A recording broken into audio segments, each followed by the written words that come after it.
साथियों नमस्कार। मैं तरुण तिवारी, प्रवक्ता श्री गोपी वर्मा, राजकीय पॉलिटेक्निक महाविद्यालय भरतपुर वीडियो लेक्चर की श्रृंखला में आपका हार्दिक स्वागत करता हूं। पिछले 2 दिन से हम एक बहुत ही इंटरेस्टिंग टॉपिक डोर्स के बारे में चर्चा कर रहे हैं। डोर्स और विंडोज़ ये बेसिकली ओपनिंग्स हैं जो दीवारों में बनाई जाती हैं, और इनका जो पर्पज़ होता है वो डोर का पर्पज़ तो उसके ऑक्यूपेंट्स, बिल्डिंग के ऑक्यूपेंट्स के प्रवेश और निकास के लिए होता है, जबकि विंडो का जो पर्पज़ है वो हवा और लाइट के आवागमन के लिए होता है। डोर्स के 2 पार्ट होते हैं, एक होता है डोर फ्रेम और एक होता है डोर शटर। ओपनिंग को हम डोर बोलते हैं, और उस डोर के जो फिज़िकल पार्ट हैं वो 2 पार्ट हैं, वो हैं डोर फ्रेम और डोर शटर। डोर फ्रेम दीवार में फिक्स रहता है, डोर शटर ओपन क्लोज होती है। डोर शटर सिंगल शटर भी हो सकती है, डोर शटर डबल शटर भी हो सकती है, और डोर शटर डबल से ज़्यादा भी शटर्स हो सकती हैं। उनमें हिंजेस लगा के उनको पार्टली, अगर कोई दरवाज़ा बड़ा है तो 2 शटर की जो चौड़ाई होगी वो ज़्यादा हो जाएगी, इसलिए हिंजेस लगा के उनके और छोटे टुकड़े भी किए जा सकते हैं। इसी प्रकार विंडो में भी विंडो फ्रेम और विंडो शटर 2 पार्ट होते हैं। जो डोर फ्रेम है, डोर फ्रेम में 3 बेसिकली पार्ट होते हैं। 2 उसके वर्टिकल मेंबर्स होते हैं दोनों साइड में, जिनको पोस्ट कहते हैं, और एक हॉरिजॉन्टल मेंबर टॉप में होता है जिसको हेड बोलते हैं। ये जब हम विंडो की बात करते हैं तो विंडो फ्रेम में एक चौथा मेंबर एडिशनल होता है, सिल, जो कि नीचे की तरफ होता है। डोर में नीचे कोई मेंबर नहीं होता। डोर में सिर्फ 3 मेंबर्स होते हैं, 2 वर्टिकल, 1 हॉरिजॉन्टल। वर्टिकल मेंबर को पोस्ट बोलते हैं, हॉरिजॉन्टल मेंबर को हेड बोलते हैं। इसके अंदर एक रिवेट बना होता है। रिवेट बेसिकली जो आपका डोर शटर है उसको फिक्स करने के लिए काम में लिया जाता है। डोर फ्रेम को दीवार पे होल्ड फास्ट और होल की मदद से लगाया जाता है। होल्ड फास्ट के बराबर दीवार में ग्रूव काट के होल्ड फास्ट को दीवार के अंदर मोर्टार और या गिट्टी की मदद से फिक्स कर दिया जाता है सूत सावल में, और फिर उसके बाद उसके ऊपर डोर शटर लगाया जाता है। हमने पढ़ा था डोर का जो बेहतर लोकेशन है वो क्या हो सकता है। डोर का लोकेशन सबसे बेहतर किसी भी रूम के कॉर्नर पे डोर का जब हम इंस्टॉलेशन करते हैं वो सबसे बेहतर होता है। The number of door should be kept minimum. Door की जो संख्या है किसी भी कमरे में, वो जितने हम कम से कम रख सकें उतने कम रखने चाहिए। इनका जो लोकेशन है वो कमरे के फंक्शनल रिक्वायरमेंट के साथ मैच करना चाहिए। किसी भी दीवार के, किसी भी रूम की किसी दीवार के सेंटर में नहीं होना चाहिए, कॉर्नर पे ही होना चाहिए, जिससे कि रूम में आपको मैक्सिमम स्पेस फंक्शनल मिले। अगर किसी रूम के सेंटर में हम दरवाज़ा रखेंगे तो उस कमरे में हमें सेंटर में सर्कुलेशन स्पेस क्रिएट हो जाएगा, जिससे कि उस रूम का जो फ्लो स्पेस है वो पूरी तरह से काम में नहीं ले पाएंगे। इसके बाद हमने पढ़े थे टाइप्स ऑफ डोर्स, जो हमने बेसिकली 4 अलग अलग तरीके से वर्गीकृत किए गए हैं। पहला है अरेंजमेंट ऑफ कंपोनेंट्स, दूसरा है मैनर ऑफ कंस्ट्रक्शन, तीसरा है वर्किंग ऑपरेशन, और चौथा है मेटल डोर्स।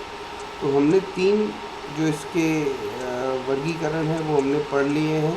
हम अरेंजमेंट ऑफ कंपोनेंट के आधार पर पढ़ चुके हैं, हम मैनर ऑफ कंस्ट्रक्शन के आधार पर पढ़ चुके हैं, हम वर्किंग ऑपरेशंस के आधार पर पढ़ चुके हैं। आज हम मेटल डोर्स पढ़ेंगे। एक बार हम पूरे इस चैप्टर को रिवाइज कर रहे हैं डोर्स को। अगर किसी को कोई प्रॉब्लम हो तो वो कमेंट में या डायरेक्टली पूछ सकते हैं। इसके बाद हमने पढ़े थे method basis on the basis of arrangement of component. 4 तरह के दरवाजे थे, batten and latch doors, batten latched and braced doors, batten latched and framed doors, batten latched braced and frame doors.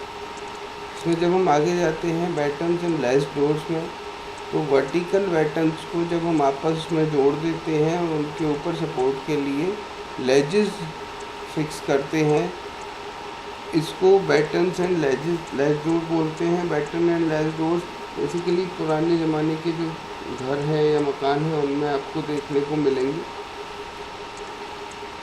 इनमें जो बैटन्स के बीच में जो जहाँ ये जोड़े गए हैं घमेल की मदद से, वहाँ पे एक ग्रूव दिखता है जो ग्रूव प्राइवेसी भी डिस्टर्ब करता है, और आजकल के कंटेक्स्ट में जब हम बात करें तो एसी की कूलिंग का असर भी इससे कम होता है। इसके बाद दूसरे जो दरवाजे हैं वो हैं batten ledged and braced doors.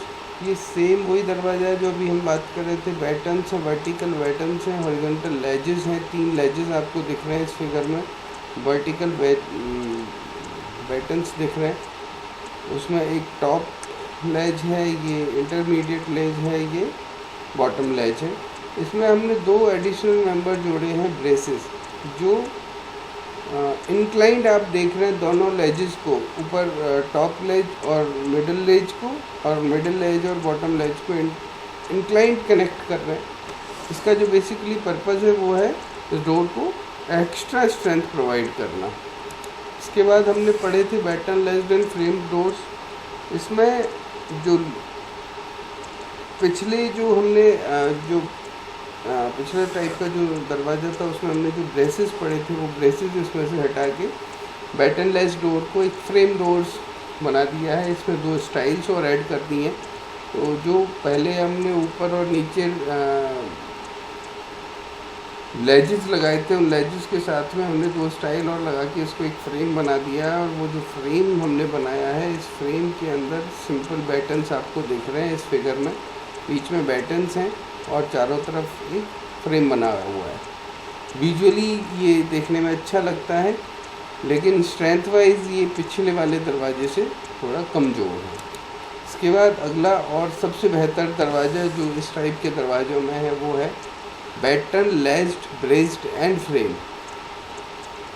इसमें बैटन्स सबसे पीछे आप देख रहे हैं बैटन्स, उसके ऊपर लेजेस लगे हुए 3, टॉप लेज, लॉक लेज और बॉटम लेज। इन लेजेस को कनेक्ट करते हुए इंक्लाइंड हमने ब्रेसेस लगाए हुए हैं और 2 स्टाइल्स दोनों साइड में कनेक्ट किए हैं, जिससे कि इसमें एक फ्रेम का लुक भी नज़र आ रहा है। तो ये दरवाज़ा batten ledged braced and frame door. और ये जो दरवाज़ा है, ये अभी तक जो हमने 4 दरवाजे पढ़े उनमें विजुअली स्ट्रेंथ वाइज सबसे बेहतर दरवाज़ा है। परंतु अब चूँकि ये दरवाजे काम नहीं आते, आपको ये पुरानी बिल्डिंग्स में ही देखने को मिल पाएंगे। इसके पश्चात हम बात करते हैं हमारे दूसरे टाइप के मेथड ऑफ कंस्ट्रक्शन के आधार पर। जब हम बात कर रहे थे इनमें जो पहला दरवाज़ा है वो है फ्रेम्ड एंड पैनल डोर्स। देखिए लगभग सारे दरवाजे आपको ऐसे ही देखने को मिलेंगे। फ्रेम्ड एंड पैनल डोर में एक फ्रेम बनाया हुआ है, जिसमें रेल्स और स्टाइल्स की मदद से एक फ्रेम बनाया हुआ है। आप देख सकते हैं ये स्टाइल, उधर एक स्टाइल और नीचे और ऊपर ये रेल से कनेक्ट कर दिया है। इस फ्रेम के अंदर एक इन्होंने वुडन या अपन कहें प्लाईवुड का पैनल लगा के इसको बंद कर दिया। तो ये basically frame and panel door हो गया। सामान्य रूप से आप देख पाएंगे कि ये जो पैनल्स हैं, ये पैनल्स वुडन पैनल्स हो सकते हैं, ये ग्लास पैनल हो सकते हैं, या ये आप एसीपी पैनल भी देख सकते हैं। ACP basically aluminium composite panels. यहाँ आप ये एक छोटा दरवाज़ा देख रहे हैं। जब यही दरवाज़ा पूरी साइज़ का होता है तो बीच में एक इंटरमीडिएट या लॉक रेल भी होती है। लॉक रेल और बॉटम रेल की जो विड्थ होती है वो ज़्यादा होती है, टॉप रेल की विड्थ कम होती है। स्ट्रेंथ लॉक रेल की विड्थ ज़्यादा होती है क्योंकि उसके ऊपर हम हार्डवेयर फिक्सर फिक्स करते हैं, जबकि बॉटम रेल की जो चौड़ाई है वो गेट की स्ट्रेंथ की वजह से हम ज़्यादा रखते हैं। इसके बाद ग्लेज्ड और सैश डोर्स बिल्कुल एग्जैक्टली पिछले वाले जो फ्रेम डोर की तरह है, फ्रेम एंड पैनल डोर की तरह। इसमें सिर्फ पैनल की जगह पे हमने ग्लास पैनल यूज़ किया है। इसके बाद हम तीसरा टाइप का जो डोर है वो है फ्लश डोर। सामान्य रूप से आपने देखा होगा कि गवर्नमेंट बिल्डिंग्स में आपने ये ज़्यादा देखा होगा। आजकल ये नॉर्मल हमारी जो रेजिडेंशियल बिल्डिंग्स हैं उनमें भी बहुत बड़े स्केल पर यूज़ हो रहा है, क्योंकि लकड़ी की जो कॉस्ट है वो बहुत ज़्यादा है। इसलिए एक तो लकड़ी की कॉस्ट ज़्यादा है, दूसरी लकड़ी में तरह तरह के कई सारे दोष भी होते हैं, जैसे वो बैंड हो जाती है या वो बारिश के सीज़न में फूल जाती है जब दरवाज़ा हम बंद नहीं कर पाते हैं।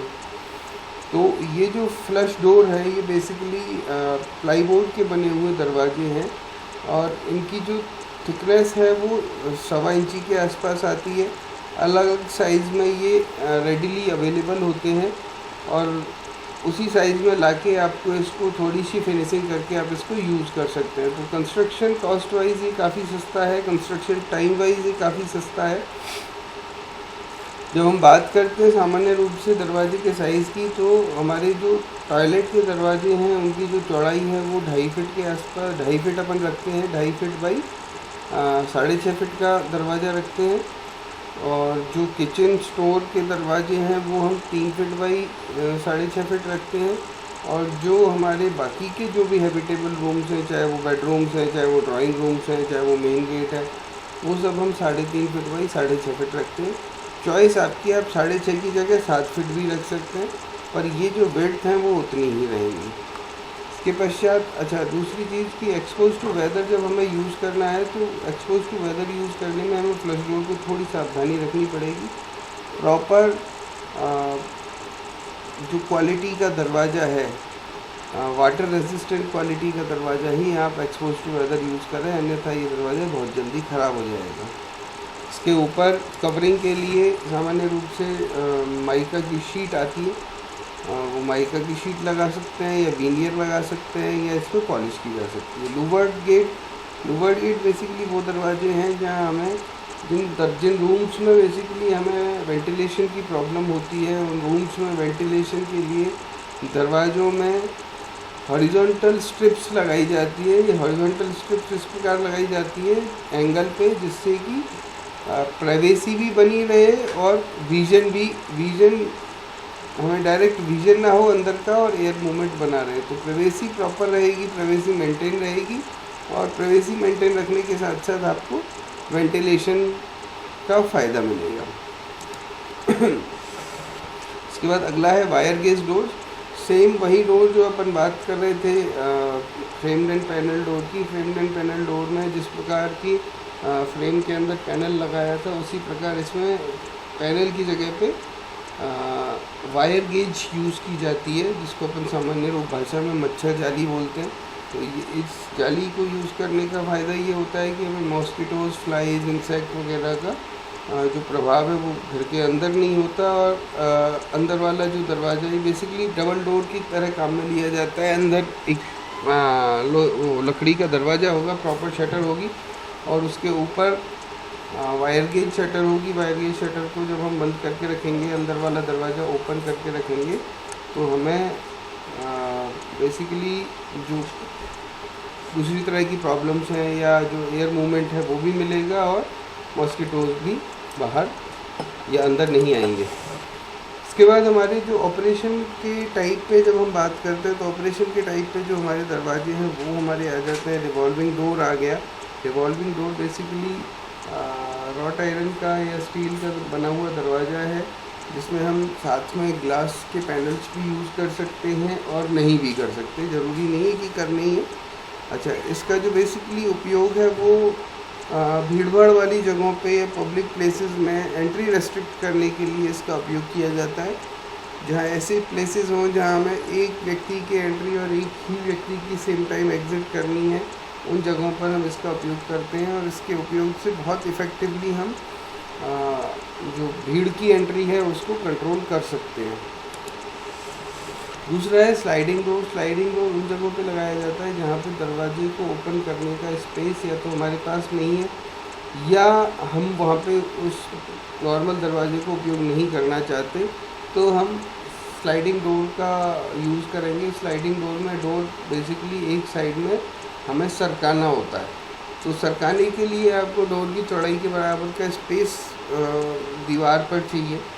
ये सरकाने के लिए आपको डोर को या तो हैंग करना पड़ेगा एक चैनल की मदद से, या फिर एक चैनल के ऊपर हमें घिर्री लगा के उसको रखना पड़ेगा। दोनों ही तरीके, ऊपर से हैंग भी कर सकते हैं और नीचे से उसको माउंट भी कर सकते हैं।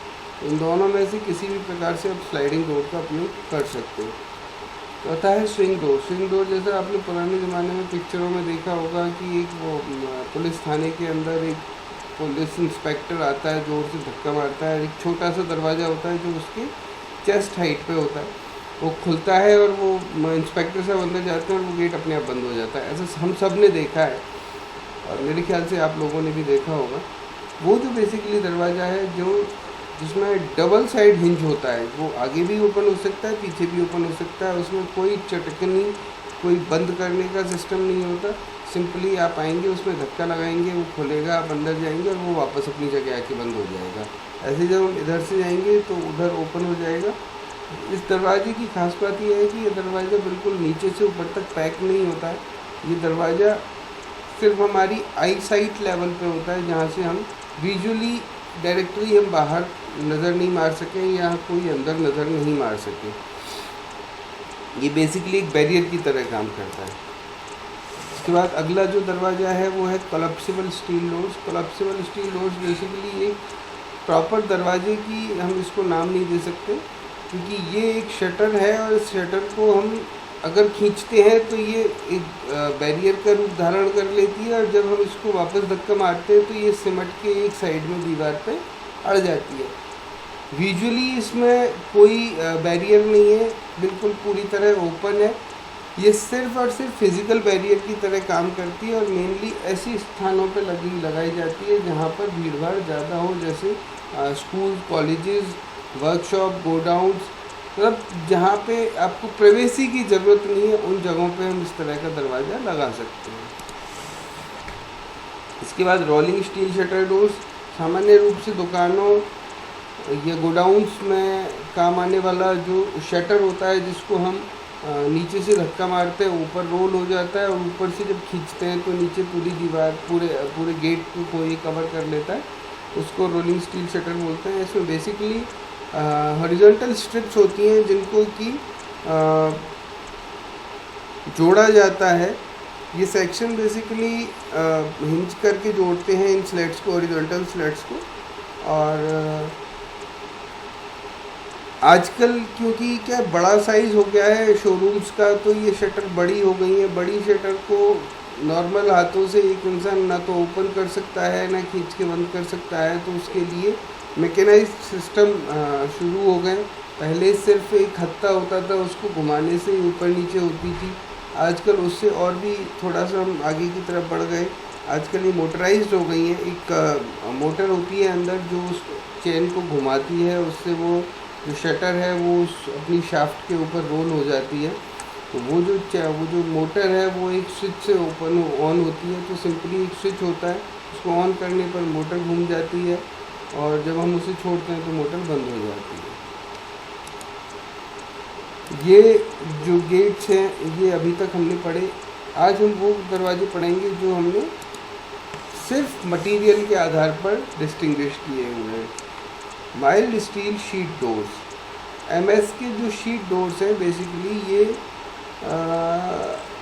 इनमें जो फ्रेम होता है वो फ्रेम भी एंगल सेक्शन का बना होता है और मेनली ये गोडाउन्स में, वर्कशॉप में, पब्लिक विंडोज़ में लगाए जाते हैं और बहुत स्ट्रांग होते हैं। इनकी स्ट्रांगनेस का एक कारण ये भी है कि इनको जैसे कोई यूज़ करेगा तो ये साउंड प्रोड्यूस करेंगे, ये आवाज़ करेंगे। सामान्य रूप से जब हम घरों में बात करते हैं तो घरों में जो सबसे ऊपर वाला दरवाज़ा है जिसको हम स्टेयरकेस मम्टी का जो दरवाज़ा लगाते हैं वो हम ये वाला दरवाज़ा एमएस शीट डोर लगाते हैं, जिससे कि कभी कोई भी अंदर आने का प्रयास करे या हम कभी कुछ बेसिकली सबसे मजबूत वाला दरवाज़ा होगा, क्योंकि ऊपर से घर में घुसना सबसे ज़्यादा आसान होता है किसी भी गलत आदमी के लिए। तो हम ऊपर वाला जो दरवाज़ा है वो सबसे स्ट्रॉन्ग लगाते हैं। इसमें बेसिकली जो आप देखेंगे वो होगा इसका जो फ्रेम होगा वो एंगल का होगा और बीच में भी इसमें एंगल का एक पूरा फ्रेम बना के उस पर जो पैनल की जगह पे अपन एमएस शीट यूज़ करते हैं। एमएस शीट का बेसिकली फंडा है कि इसकी जो थिकनेस है वो गेज में आती है, और हम जितना कम गेज लेंगे उतनी शीट की थिकनेस ज़्यादा होगी। जैसे हम 16 गेज की चादर लेंगे तो वो ज़्यादा मोटी आएगी, 18 गेज की लेंगे तो वो उससे पतली आएगी, लेकिन 20 गेज की चादर से मोटी आएगी। तो इस प्रकार ये डिपेंड करता है। ये दरवाज़ा लगाने से पहले हमें इस पर रेड ऑक्साइड करना पड़ेगा। रेड ऑक्साइड बेसिकली एक पेंट है जो इसका लोहे का बेस पेंट है, और लोहे का बेस पेंट करने से क्या होगा कि उसकी जो लाइफ है वो थोड़ी इंक्रीज़ हो जाएगी। फिर दूसरा है corrugated steel doors, exactly same as the above type, expect that corrugated steel sheets are welded to shutter frame instead of MI sheets। तो मतलब ये है कि वो जो फ्रेम हमने बनाया है उस फ्रेम के ऊपर कॉरुगेटेड शीट हम लगाते हैं बजाय MI शीट के। कॉरुगेटेड शीट्स का जो बेसिकली दरवाजे हैं ये सामान्य रूप से अपन जब हम बात करते हैं तो या तो कोई गोडाउन्स में या कोई ऐसे स्पेसेस में जो पूरी तरह से कॉरुगेटेड शीट्स के ही बने हुए हैं वहाँ पे ये यूज़ किए जाते हैं, या फिर जो हम मुंबई में अगर हम बात करें धारावी चौल की या इस तरह के जो स्पेसेस हैं वहाँ पे इस तरह की जो ये कॉरुगेटेड शीट के डोर्स हैं वो इस्तेमाल किए जाते हैं। Hollow metal doors appearance as wooden door but have more strength. इनमें बेसिकली क्या होता है, ये जो दरवाजे बना रहे जा रहे हैं आजकल, टाटा भी इस तरह के दरवाजे बना रही है, बहुत स्ट्रेंथ वाइज बहुत मजबूत होते हैं, एयर टाइट होते हैं, और सबसे इम्पॉर्टेंट ये है कि इनका जो लुक है वो वुडन डोर की तरह लुक आता है, और उन पे जो कलर होता है उस कलर की अपीयरेंस भी वुडन डोर की तरह होती है। Metal covered plywood doors, plywood के जो दरवाजे हैं उनके ऊपर मेटल का कवर किया जाता है। These are composite doors of plywood and mild steel and are reasonably fire proof. तो दरवाजे को फायर प्रूफ बनाने के लिए कुछ जगहों पर जहाँ जैसे इंडस्ट्रीज़ वगैरह में जहाँ आग लगने की संभावनाएं बहुत ज़्यादा होती हैं, उन जगहों पर फायर प्रूफ करने के लिए दरवाजे को, नॉर्मल दरवाजे को, उसके ऊपर माइल्ड स्टील की कवरिंग कर दी जाती है, जिससे कि डोर की स्ट्रेंथ भी बढ़ती है और साथ ही साथ वो फायर प्रूफ भी हो जाता है। तो ये दरवाज़ा टॉपिक हम आज यहाँ समाप्त कर रहे हैं। इस टॉपिक में अगर किसी को किसी भी प्रकार की कोई प्रॉब्लम है तो वो पूछ सकते हैं या कमेंट में लिख सकते हैं, या हमारा जो व्हाट्सएप ग्रुप है उस पर भी डाल सकते हैं। इसके अलावा मैं अपने स्टूडेंट से ये भी अपेक्षा रखूँगा कि इस टॉपिक के कुछ स्केचेस, जैसे हर तरह के दरवाजे के कुछ स्केचेस भी एक ड्राइंग शीट पे बनाएं, और वो ड्राइंग शीट भी अपने कमेंट के साथ या व्हाट्सएप पे उसकी कोई पिक्चर डालें, जिससे कि अगर आप उसको करेंगे तो एग्ज़ाम्स में इस तरह की जो एक्टिविटीज़ हैं, जो हम एग्ज़ाम में भी अगर कोई क्वेश्चन डोर से रिलेटेड आता है और आप उसके साथ कोई स्केच बनाते हैं तो वो आपको एक्स्ट्रा बेनिफिशियल रहेगा। Thank you.